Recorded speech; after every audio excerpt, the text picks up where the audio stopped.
Nigel Farage has unveiled a controversial proposal to tackle Britain's prison overcrowding crisis by sending the nation's most dangerous criminals to serve their sentences overseas, including in El Salvador's notorious jails.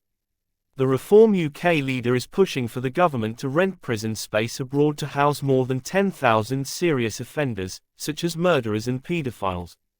Speaking to The Sun, Farage said, "For too long, Labour and the Tories have sent the message that crime in Britain carries little to no consequence. Reform will change that. If you're a criminal, we are putting you on notice. In 2029 you have a choice to make: be a law-abiding citizen or face serious justice." Before we continue, please subscribe to the channel and turn on the notification bell so you never miss our latest update. Thank you for your support. Party sources confirmed that Central American countries, including El Salvador, are being considered as potential partners. The proposal is expected to be formally outlined in Westminster today and will focus on the use of so-called dynamic prisons, adaptable facilities abroad that are presented as a cheaper and more flexible alternative to Britain's overburdened prison estate. The urgency of the issue is underscored by Ministry of Justice figures, which show it costs an average of £51,724 per year to incarcerate a single offender in England and Wales.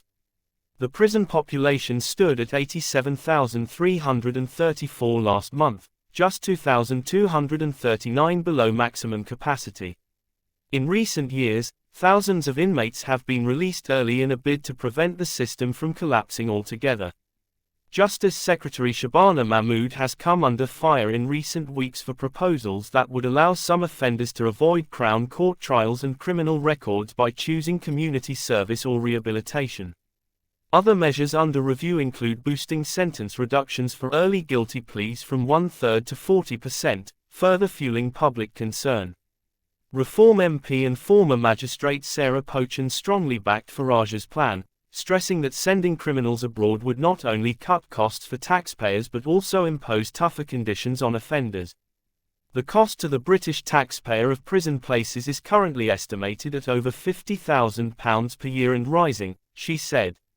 By sending our most serious offenders to overseas jails, we greatly reduce this cost and, at the same time, they experience a harsher prison environment and lose privileges such as family visits, which, quite frankly, they don't deserve. The proposal's supporters argue that infamous criminals like Soham murderer Ian Huntley would be stripped of comforts that continue to outrage the public. Huntley, now 51, recently sparked fury after being spotted in HMP Frankland wearing a Manchester United-style number 10 shirt, a chilling reminder of the day his 10-year-old victims, Holly Wells and Jessica Chapman, were killed in 2002. Prison officials have since confiscated the shirt, which was described by staff as vile.